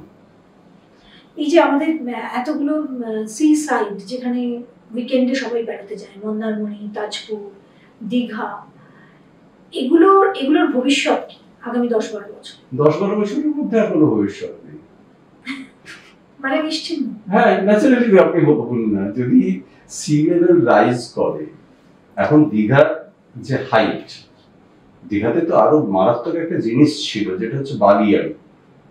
প্রেজেন্টলি ডেভেলপমেন্টের তাগিদে সেই বালিয়াড়িগুলোকে সব সরিয়ে দেওয়া হয়েছে। ওই বালিয়াড়িগুলোই অ্যাকচুয়ালি দীঘাকে প্রোটেকশন দিত, বাঁচাত বেসিক্যালি। ফলে এখন সমুদ্রের তল থেকে মোটামুটি আর 1.5 মিটার মতো উঁচুতে দীঘা। যেভাবে বরফ গলছে, সমুদ্রের জলতলের উচ্চতা যেমন বাড়ছে, আপনার কথা নিশ্চিত মনে থাকবে ইয়াসের দীঘার ওপর দিয়ে প্রায় 7 থেকে 8 মিটার জল ছুটে বেরিয়ে গিয়েছিল। এই ধরনের প্রাকৃতিক দুর্যোগগুলো আস্তে আস্তে কেড়ে নেবে এই শহরগুলো। তার মানে এই সমুদ্র সৈকতগুলো থাকবে না, ক্ষতি করবে। পুরীর ক্ষেত্রেও তো একই বিষয় ঘটছে, পুরীর ক্ষেত্রে একই বিষয় ঘটছে, এবং যে রেটে সাইক্লোন ইনক্রিজ করছে, সাইক্লোনের ফ্রিকোয়েন্সি যেভাবে বেড়ে গেছে, তাতে ন্যাচারালি এই শহরগুলো ক্ষতিগ্রস্ত হয়। তাহলে থাকবো কোথায়? মানুষ এটাই ভাববে যে কলকাতা সেফ না, দীঘা সেফ না, মন্দারমণি সেফ না, কোথাও বেড়াতে যেতে পারবো না। তাহলে পশ্চিমবঙ্গে কি সেফ জায়গা নেই? এবং শুধু কলকাতা কেন্দ্রিক বললেও হবে না, কারণ এই কলকাতা কেন্দ্রিকতাও আমার মনে হয় খুব একটা ভালো নয়। আমাদের আরো অনেক শহর রয়েছে, ছোট ছোট মফস্বল শহরগুলোর কি অবস্থায় সেগুলো রয়েছে, কোথায় মানুষ সুরক্ষিত? আমাদের দক্ষিণবঙ্গের বাঁ দিকে একটা ফল্ট লাইন আছে, আমরা এই ফল্টটাকে বলে থাকি বেসিন মার্জিন ফল্ট। সেটাই ছোটনাগপুর মালভূমি আর এই সমভূমি এর মধ্যে পার্থক্যকে ক্রিয়েট করেছে। সেই বেসিন মার্জিন ফল্টের বাঁ দিকে যারা আছে তারা কিন্তু শেপ, ডান দিকে যারা আছে তারা কিন্তু শেপ না। মানে বাঁকুড়া পুরুলিয়া, তাতে বাঁকুড়া পুরুলিয়া আসছে, বীরভূম আসছে, পশ্চিম মেদিনীপুর আসছে, ঝাড়গ্রাম আসছে, পশ্চিম বর্ধমানের খানিকটা আসছে। তার মধ্যে আবার পশ্চিম বর্ধমান শেপ নয়, তার কারণ হচ্ছে মাইনিং এরিয়া, তলায় প্রচুর গাড্ডা খনন, ধসে যাওয়ার একটা চান্স থাকে। সুতরাং এই কখানা ডিস্ট্রিক্ট মোটামুটি ভাবে শেপ জোন, কিন্তু হিমালয়ান জোন শেপ না। যেমন দার্জিলিং, জলপাইগুড়ি, কুচবিহার এই অঞ্চলগুলোতেও কিন্তু ডিভাস্টেশন যে কোনো মুহূর্তে হতে পারে। হিমালয়ের যে কোনো ধরনের বিপর্যয়, আর্থকোয়েক হতে পারে, নদীতে ট্রিমেন্ডাস ফ্লাড হতে পারে, তিস্তা নদী গতিপথ পরিবর্তন করলো, বিস্তীর্ণ অঞ্চলকে ভাসিয়ে নিয়ে চলে গেল, এরকম ঘটনাও ঘটতে পারে। এই ঘটনাগুলো তো ঘটছে। প্রকৃতি জানান দিচ্ছে, আমরা এড়িয়ে চলছি। তাহলে থাকার জন্য এই মুহূর্তে পশ্চিমবঙ্গের সব থেকে সেফেস্ট জায়গা কোনটা, যদি আমি আপনাকে জিজ্ঞেস করি? ঝাড়গ্রাম, পশ্চিম মেদিনীপুর, বাঁকুড়া, বীরভূম, পুরুলিয়া। উত্তর দক্ষিণ 24 পরগনা একদমই না। তার মানে উত্তর 24 পরগনা, দক্ষিণ 24 পরগনা কোনোটাই সেফ না। এখানে বসে যে পডকাস্টটা করছি সেটা আগামী 10-12 বছরে কি করতে পারবো? 10-12 বছরের পরে না করতে পারার সম্ভাবনাটাই বেশি। তার কারণ আপনাদেরকে বলি, তার এই যে টোটাল সারফেসটা, এই টোটাল সারফেসটা কিন্তু আস্তে আস্তে আস্তে আস্তে তার ব্যালেন্স আরো দ্রুত গতিতে হারিয়ে ফেলছে। এবং এই যে আদিগঙ্গা নদীটা ছিল, এই আদিগঙ্গা যতটা অঞ্চল জুড়ে ছিল সেটা তলাদেশ দিয়ে কিন্তু এখনো পর্যন্ত গঙ্গার জলের একটা ফ্লো জোয়ার ভাটার সময় কিন্তু দেখা যায়। তার মানে তলার থেকে মাটি আস্তে আস্তে ধুয়ে বেরিয়ে যাচ্ছে। এবারে ধরুন এই প্রান্তবর্তী অঞ্চলগুলোতে যাদের বসতি ক্ষেত্র ইত্যাদি গুলো তৈরি হয়েছে, এটা প্রত্যেকটাই কিন্তু একটা নড়বড়ের স্ট্রাকচারের উপরে দাঁড়িয়ে আছে। তার কারণ হচ্ছে তলায় গঙ্গা আস্তে আস্তে আস্তে আস্তে মাটি কেড়ে নিচ্ছে, আর উপরে একটা কনস্ট্রাকশন দাঁড়িয়ে আছে, ফলে ন্যাচারালি কেউই ভালো অবস্থায় নেই। দ্বিতীয় যেটা বিষয় সেটা হচ্ছে এই অঞ্চলগুলো থেকে প্রচুর পরিমাণে গ্রাউন্ড ওয়াটার পাম্প করে তোলা হচ্ছে, ফলে এই জায়গাগুলো কিন্তু আস্তে আস্তে দ্রুত গতিতে নড়বড়ে হয়ে পড়ছে আরো বেশি।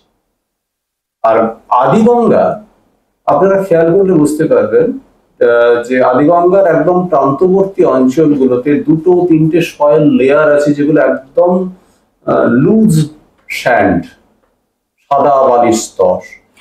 আদিগঙ্গা তো এখন খুব সরু, মানে একটা জায়গা, সেটা এখন আলটিমেটলি চোখে দেখতে সরু। ওই যে বললাম যে নদী থেকে চুরি করা হয়েছে, কতটা? প্রায় 220 মিটার মতো চুরি করে নেওয়া হয়েছে নদীটার, আর এখন পড়ে আছে 30 মিটারের কাছাকাছি।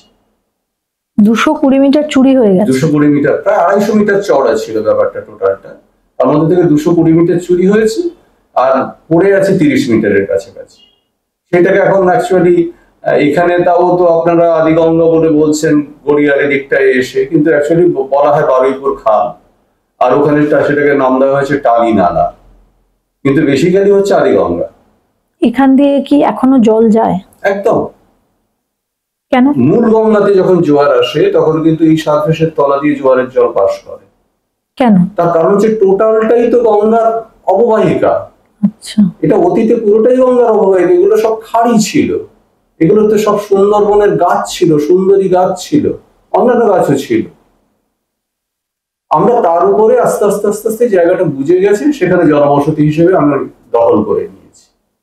অ্যাকচুয়ালি সুন্দরবন পিছিয়ে গেছে সমুদ্রের দিকে, মানুষ গ্রাস করতে করতে সুন্দরবনের দিকে এগিয়ে গেছে। তার মানে এখানে হাই রাইজ বিল্ডিং করা একেবারেই ঠিক নয়। একেবারেই উচিত না। এই মাটি হাই রাইজ বিল্ডিং এর জন্যই নয়। কতটা বড় বিল্ডিং বানানো যায় উচিত এখানে? খুব বেশি যদি বড় বিল্ডিং বানাতে হয় তাহলে সেটা খুব বেশি হতে পারে 5 তলা, 6 তলা থেকে 10 তলা পর্যন্ত। কিন্তু আপনাকে এক্ষুনি যেটা বললাম যে হয়তো অনেকগুলো 10 তলা বিল্ডিংও নেই, 4-5 তলা 6 তলা বিল্ডিং হয়তো আছে। তার মানে কি তা বাকিটা সেফ থাকলো? সেফ থাকলো না। তার কারণ হচ্ছে কোনো কোনো জায়গাতে যে 64 তলা বানিয়ে দেওয়া হয়েছে, সেটা বাকি বিল্ডিং গুলোর ব্যালেন্সটাকে নষ্ট করে দিয়েছে, সারফেসের ব্যালেন্সটাকে নষ্ট করে দিয়েছে। কোথাও আমি মাটির তলা দিয়ে মেট্রো রেলকে পাঠিয়ে দিয়েছি, কোথাও সারফেসের উপর দিয়ে মেট্রো রেলকে পাঠিয়েছি, কোথাও এক্সট্রিম ভাইব্রেশন ক্রিয়েট করে দিচ্ছি, যে কারণের জন্য সারফেস নিতে পারছে না। আর আমি আরেকটু যদি সরলীকরণ করি, আদিগঙ্গা যাচ্ছে, গঙ্গার এখান থেকে যে আদিগঙ্গা, সেই আদিগঙ্গার আশপাশে প্রচুর ফ্ল্যাট তৈরি হয়েছে। এই ফ্ল্যাটগুলোতে বেশিরভাগ ক্ষেত্রে জলের কানেকশন নেই। কেন নেই কি নেই আমরা সেদিকে যাচ্ছি না, জলের কানেকশন নেই। এবং ওই বোরিং ওয়াটার, যেটা বোর ওয়াটার, মানে একদম পাম্প করে জল তোলা হচ্ছে, হ্যাঁ হ্যাঁ, ডিপ টিউবওয়েল, সেইভাবে জল আসছে। তো এটা কি এই জায়গাগুলোকে আরো বেশি বিপদের দিকে ঠেলে দিচ্ছে? যে সয়েলটার উপরে দাঁড়িয়ে আছে সেই সয়েলের মধ্যে তো জল থাকবে, তাহলে সয়েলের লেয়ারটা ঠিক থাকার কথা।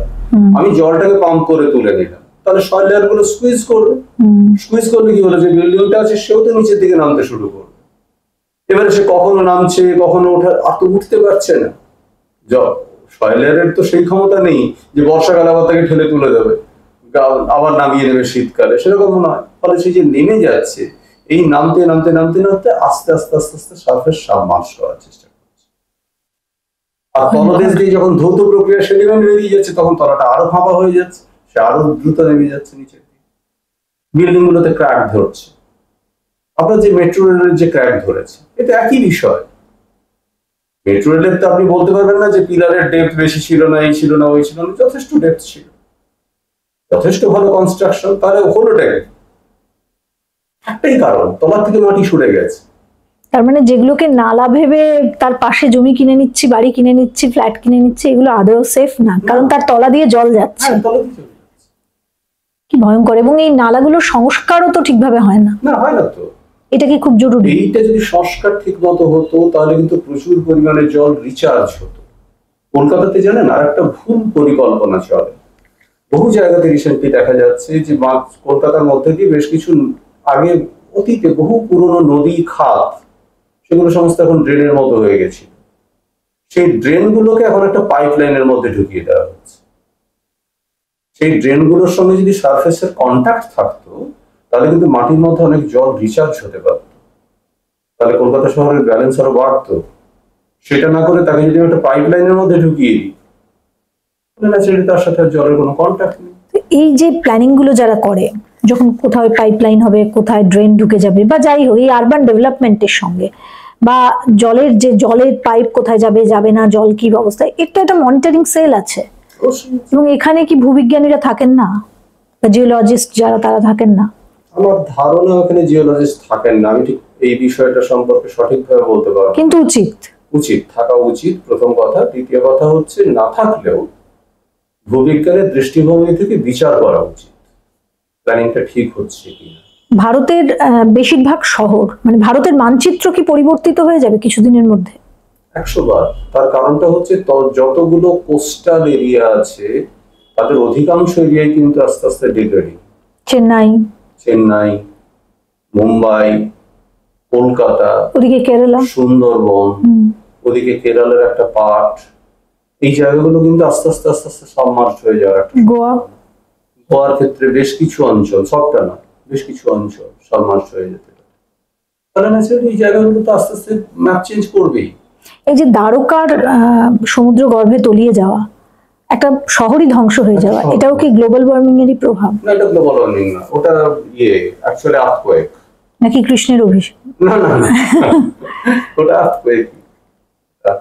আর্থকোয়েকের ফলে সাবমার্জড হয়ে গেছিল একটা পার্ট। মানে এই যে ধসে যাওয়া, বসে যাওয়া, এটাই সেই তারই উদাহরণ। কলকাতারও তাই হতে পারে। কি ভয়ঙ্কর। এই মুহূর্তে পৃথিবী কেমন আছে? খুবই খারাপ আছে। তার কারণ হচ্ছে, টোটাল পৃথিবীর ক্ষেত্রে কিন্তু এটা একটা বিপজ্জনক সংকেত। নর্থ পোল মুভ করতে শুরু করছে, মানে সারা পৃথিবী ব্যালেন্স হারিয়েছে। কামচাটকা আর্থকোয়েক চোখ খুলে দিয়ে দেখিয়ে দিয়ে গেল। তার আগের বারে তুর্কিস্তানের ভূমিকম্প, আপনারা জানেন ভালো করে, একটা ভূমিকম্পে 4 ডিগ্রি একটা ল্যান্ড সরে গেল। পৃথিবীর মানচিত্রে 4 ডিগ্রি সরে যাওয়ার অর্থ বুঝতে পারছেন? 444 কিলোমিটার একটা ল্যান্ড সরেছে একটা ভূমিকম্পের ধাক্কায়। এই যে মারাত্মক ঘটনাগুলো, এটা কিন্তু চোখ দিয়ে বারবার ইন্ডিকেশন দিচ্ছে যে তুমি সতর্ক হও। কিন্তু আমরা তো মানুষ, তো আমার কাছে সায়েন্স আছে, টেকনোলজি আছে, আমি সতর্কটা হব না। আমি সবসময় একটা চ্যালেঞ্জ নিয়ে দেখবো যে আরো কত বেশি কিছু করা যায়। তার ফলেই কিন্তু আমরা এই ভুলটা করে ফেলছি। আজকে সত্যিকারই বেশ কিছু জায়গাতে যে ধরনের কাজকর্মগুলো করা হচ্ছে তার থেকে কাজ না করা ভালো। কারণ আমি ভুল কাজ করার থেকে কাজ না করলে পৃথিবী বেশি ভালো থাকবে, আমি বেশি ভালো থাকবো, পৃথিবী ভালো থাকলেই আমি ভালো থাকবো। উন্নয়নের যে কাজগুলো, যার ফলে আলটিমেটলি কিন্তু ডেভাস্টেশনটা আমরাই ডেকে নিয়ে আসছি জোর করে, এবং সেইখান থেকেই এই প্রবলেম গুলো ঘটছে। কাশ্মীরের কি অবস্থা এই মুহূর্তে জিওগ্রাফিক্যালি? কাশ্মীর, উত্তরাখণ্ড এবং হিমাচল, এই তিনটে প্রচন্ড ডেভাস্টেটিং একটা সিচুয়েশনের মধ্যে দাঁড়িয়ে আছে। তার মধ্যে এমন হতে পারে উত্তরাখণ্ড আর হিমাচল একটা মেজর পার্ট মানচিত্র থেকে হারিয়ে যেতে পারে, এমন ভাবে তারা বিচ্যুত হতে শুরু করেছে। এটা তো আমরা শুনেওছি যে একটা বড় ভূমিকম্প অপেক্ষা করছে। হ্যাঁ, গ্রেট হিমালয়ান আর্থকোয়েক আমরা বলছি, নামও দিয়েছি আমরা। এই গ্রেট হিমালয়ান আর্থকোয়েক কিন্তু সত্যি ওয়েট করছে এই মুহূর্তে, যে কোনো সময় আসতে পারে, যে কোনো সময় আসতে পারে। তাতে কি একটা মানে বড় অংশ ধূলিসাৎ হয়ে যাবে? পুরোটাই একটা মেজর পার্ট। এখানে কি তার প্রভাব পড়বে? কলকাতাতে তার প্রভাব পুরোটাই পড়বে, কারণ আপনারা তো দেখতে পাচ্ছেন যে কলকাতার তলা দিয়ে, এক্ষুনি যেটা বলছিলাম, ইয়োশিন হিঞ্জ কলকাতা মাটির তলা দিয়ে গেছে, কলকাতা উত্তরবঙ্গ দক্ষিণবঙ্গের মাঝখান দিয়ে গেছে ডাউকি ফল্ট লাইন, এরা সব ঘিরে রেখেছে। উত্তর পূর্বে ভূমিকম্প হলে কলকাতায় আসবে, উত্তর ভারতে ভূমিকম্প হলে কলকাতায় আসবে, আন্দামানে ভূমিকম্প হলে কলকাতায় আসবে, বঙ্গোপসাগরে ভূমিকম্প হলে কলকাতায় আসবে, ছোটনাগপুরে ভূমিকম্প হলে কলকাতায় আসবে। কলকাতা একটা জোন, আন্দামান ছিল না আগে। হ্যাঁ, আচ্ছা, এটা ছিল না আগে, তার কারণ হচ্ছে সেডিমেন্টটা চেপে রেখেছিল, আমি ওটাকে কেটে লুজ করে দিয়েছি। মানে এই মুহূর্তে কলকাতায় কোনো ডেভেলপমেন্টের নামে যেগুলো হচ্ছে সেগুলো করার দরকারই নেই। প্রায় ম্যাক্সিমামটাই ভুল পরিকল্পনা হচ্ছে। ওই জন্যই বললাম যে পরিকল্পনা করে যদি সঠিক পরিকল্পনা গ্রহণ না করা যায়, তার থেকে পরিকল্পনা না করা ভালো। আর পরিকল্পনা যদি করতে হয় আমাকে কিন্তু 100% সঠিক পরিকল্পনা গ্রহণ করতে হয়, আদারওয়াইজ কিন্তু আমি আমার কবর নিজেই তৈরি করছি। সবার আগে ডেভেলপমেন্টের জল বললাম, মেট্রো বললাম, এই দুটোই কি সব থেকে আগে নজর দেওয়া উচিত? সবচেয়ে আগে জলটাকে ইমিডিয়েট বন্ধ করা উচিত। তাহলে মানুষ খাবে কি? তার জন্য তো সরকার আছে, তার জন্য প্রশাসন আছে, তার জন্য তো আপনি ট্যাক্স দিচ্ছেন, তারা তো এই জলটা প্রোভাইড করার জন্যই আপনার কাছ থেকে ট্যাক্স নিচ্ছে। আপনি যে জমি রেজিস্ট্রি করলেন, তার একটা চার্জ পে করলেন গভর্নমেন্টকে, তার মানে সে তো আপনার জমিতে সমস্ত ব্যবস্থাপনা সেই করে দেবে, আপনার তো ভাবারই দরকার নেই। আপনাকে যখন বিল্ডিং প্ল্যান সে স্যাংশন করছে, জলের রাস্তাতেও তো সেই তৈরি করে দেবে। পৃথিবীর আজকের এই পরিস্থিতি এবং ভারতবর্ষ বা পশ্চিমবঙ্গের এই পরিস্থিতির জন্য দায়ী রাজনীতিকরাই নাকি মানুষ? মানুষই দায়ী, রাজনীতিকরা অবশ্যই মানুষ, তবে সবটা মিলিয়ে মানুষই দায়ী। আমি বলছি কোনো কিছু একটা এক্সিকিউশন অফ প্ল্যান, সেখানেই একটা বড় গলদ যেহেতু হচ্ছে আপনি বলছেন, তাতে রাজনীতিকরা অবশ্যই দায়ী। বাংলাদেশে একটা ফল্ট লাইন নাকি তৈরি হয়েছে, যে লাইনটা নাকি একটা সময় পুরো এই অঞ্চলটাকে দুভাগে ভাগ করে দেবে এবং একটা সময় বাংলাদেশ পশ্চিমবঙ্গ বলে কিছু থাকবে না। এটা মিথ না সত্যি? বাংলাদেশ তো অ্যাকচুয়ালি চট্টগ্রাম ছাড়া মেজর পার্টটাই সমুদ্রের তলে তলিয়ে যাবে, আর এই জায়গা থেকে আলাদা কি করবে? ঢাকা থাকবে না, ঢাকা তো কলকাতারও আগে ডুববে। তার মানে আপনি যদি কলকাতার ক্ষেত্রে বলছেন 10-12 বছর, ঢাকা আরো আগে, ঢাকা হয়তো 10 বছর। বাপরে। সুতরাং ওকে আর পৃথিবীর থেকে আলাদা কি করবে? এই ডুবে যাওয়াটা মানে যেটা আপনি বলছেন একদম তলিয়ে যাওয়া, নাকি আস্তে আস্তে আস্তে আস্তে জলস্তর হয়ে যাওয়া, জলের তলায় ধসে যাওয়া, দ্বারকার মতো আস্তে আস্তে আস্তে আস্তে ডুবে যাবে, সলিল সমাধি যেটাকে বলে, টাইটানিকের মতো। মানে এই তো সবকিছু নিজেকে তখন তুচ্ছ মনে হয়। তাহলে থাকবো কোথায়? ঝাড়খণ্ড মানে পশ্চিমবঙ্গ থেকে বাইরে এমন কোন জায়গা? ওই যে বললাম আপনাদেরকে যে ঝাড়গ্রামে যান, পশ্চিম মেদিনীপুরে যান, বীরভূম, বাঁকুড়া, পুরুলিয়া, এই সমস্ত জায়গাগুলোতে যান, এগুলোতে মোটামুটি পশ্চিমবঙ্গে যদি থাকার ইচ্ছা থাকে এগুলোতে ভালো থাকবে, আদারওয়াইজ ওদিক থেকে দূরে সরে যেতে হবে। ভয়ঙ্কর। মানুষ কি থাকবে পৃথিবীতে? অ্যাকচুয়ালি সেটা না আজকের দিনে সবচেয়ে বড় একটা প্রশ্ন। যেভাবে বিশ্ব উষ্ণায়ন ঘটছে তাতে কিন্তু জলবায়ু পরিবর্তন আসন্ন, এবং সেটা যে কি ধরনের পরিবর্তন ঘটবে আমরা কেউই বুঝতে পারছি না। এর আগে জুরাসিক পিরিয়ডে যখন জলবায়ু পরিবর্তন ঘটলো তখন সর্বোচ্চ প্রাণ ছিল ডায়নোসর। পৃথিবী কিন্তু সবচেয়ে আগে ডায়নোসরকে কেড়ে নিত। এই মুহূর্তে সবচেয়ে বড়, সবচেয়ে উচ্চতম প্রাণ হচ্ছে মানুষ। পৃথিবী সবচেয়ে আগে মানুষকে কেড়ে নিতে পারে, মানে মানব সভ্যতা শেষ হয়ে যেতে পারে পুরোটাই। এবং শেষ মানে কিন্তু একবার এই পৃথিবী থেকে যদি মানব সভ্যতা মুছে যায় আর কিন্তু কোনোদিনও মানুষ ফিরবে না। মানুষের থেকে অন্য উন্নত প্রাণী আসতে পারে, মানুষ আর ফিরে আসবে, এটাও হতে পারে। মানে মানুষকে অন্য কোনো ঠিকানা খুঁজতে হবে তাহলে। তাহলে কি আর পাবে এত তাড়াতাড়ি? বোঝা যাচ্ছে না যে এই ঘটনাটা কতদিনে ঘটবে আর কবে ঘটবে এটা এইভাবে তো বলা যায় না। তবে ডিভাস্টেশন যে স্টার্ট হয়েছে সেটা কিন্তু পাট পাট করে বোঝা যাচ্ছে। যত কিছু ঘটনা ঘটছে দেখুন সব ক্ষেত্রে মানুষের মৃত্যু হচ্ছে এবং তাতে মানুষই ক্ষতিগ্রস্ত হচ্ছে। ভয়ঙ্কর ভাইরাস, ভয়ঙ্কর প্রাকৃতিক দুর্যোগ, মানুষই আক্রান্ত হচ্ছে। কোনোভাবে জনসংখ্যা কি একটা বড়? অবশ্যই, পৃথিবীর একটা বোঝা তো বটেই। জনসংখ্যা এতটা না বাড়লে হয়তো পৃথিবী এতটা অসুস্থ হতো না। পৃথিবী একটু হেলে গেছে সেটা জনসংখ্যার জন্য, এটা বরফ গলে যাওয়ার জন্য, সেই জন্য হেলে গেছে। একটা সময় ছিল যখন পৃথিবী বেশ কিছুদিনের জন্য স্টপ হয়ে গেছিল, আবার পৃথিবী ঘুরতে শুরু করে। সেটা ঠিক ওই রকম নয় ব্যাপারটা, বহু কোটি কোটি বছর আগে। সেটা তো আলাদা বিষয়।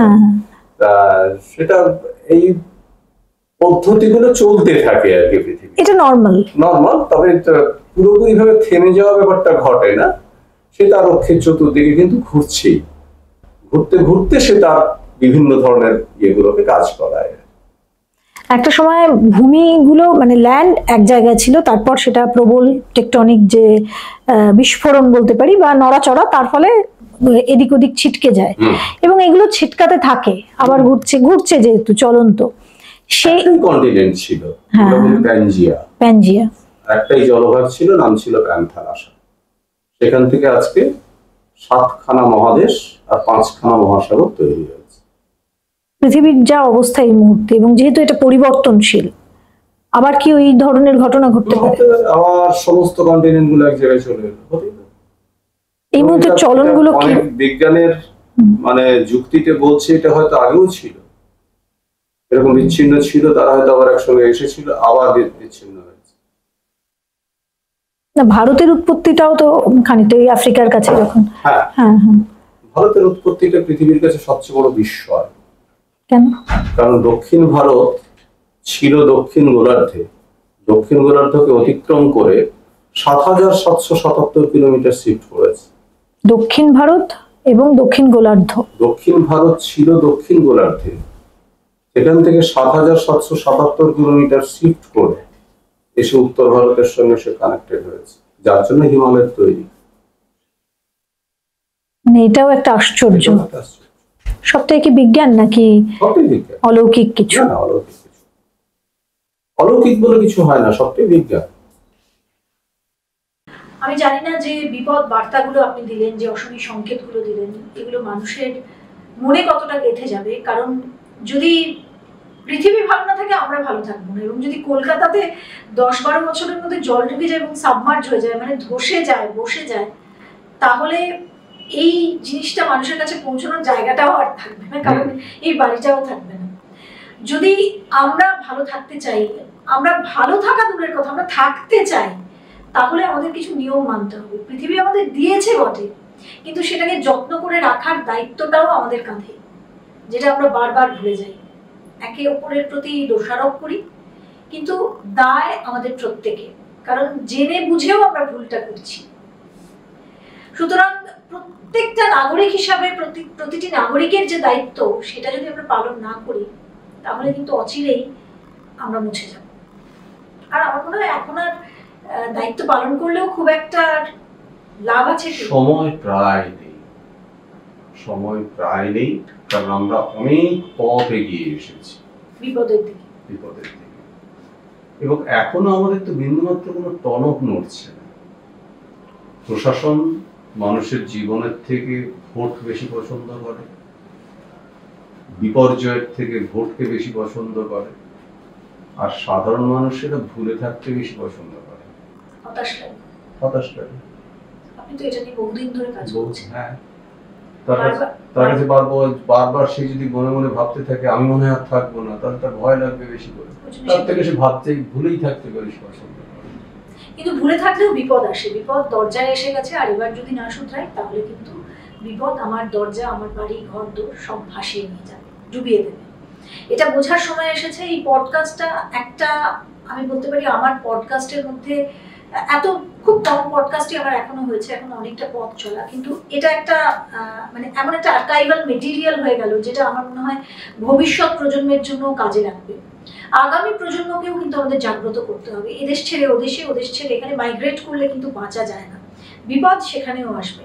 সুতরাং এই পডকাস্টটা আপনারা যত বেশি দেখবেন, যত বেশি ছড়িয়ে দেবেন, কারণ সময় ঘনিয়ে এসেছে, কিন্তু সময় এখনো আছে, শুধরাবার সময় এখনো 1% 2% যেটা আছে সেটা আমরা যদি কাজে লাগাই তাহলে আমার মনে হয় বিপদ থেকে কিছু মানুষ হয়তো আমরা বেঁচে যাব। আসুন আমরা সেই উদ্যোগ নিই। আর সেই উদ্যোগটার জন্য সুজিতবাবু এত দূর থেকে আজ এখানে এসেছেন, এবং তিনি এসেছেন তার জন্য তাকে অসংখ্য ধন্যবাদ। আমার মনে হয় এই পডকাস্টটা আপনারা দেখুন, ভালো না লাগলেও দেখুন, কারণ ভয় লাগলেও দেখুন। অনেক সময় যেটা আমাদের ভয় লাগে আমাদের ভালো লাগে না, কিন্তু এই ভয়টা থাকা দরকার আমাদের অস্তিত্বের জন্য। আর লাইক, শেয়ার, কমেন্ট করতে ভুলবেন না। আপনি কোন এলাকায় থাকেন, সেখানে কি ধরনের পরিস্থিতি আপনি ফেস করছেন, কি কি স্টেপ আপনি নিচ্ছেন সেগুলোও লিখতে পারেন। আর এটাকে যত বেশি পারেন শেয়ার করুন। পশ্চিমবঙ্গ কেন, পশ্চিমবঙ্গের বাইরেও প্রতিটা মানুষ জানুক যে আমাদের এই কলকাতা শুধু নয়, আমাদের এই বঙ্গ শুধু নয়, আমাদের এই ভারতবর্ষ শুধু নয়, এই পৃথিবীর আয়ু আর কতদিন, আর কি করতে হবে। সবাই ভালো থাকবেন। আরো একটা পডকাস্ট নিয়ে হাজির হচ্ছি খুব শীঘ্রই। নমস্কার।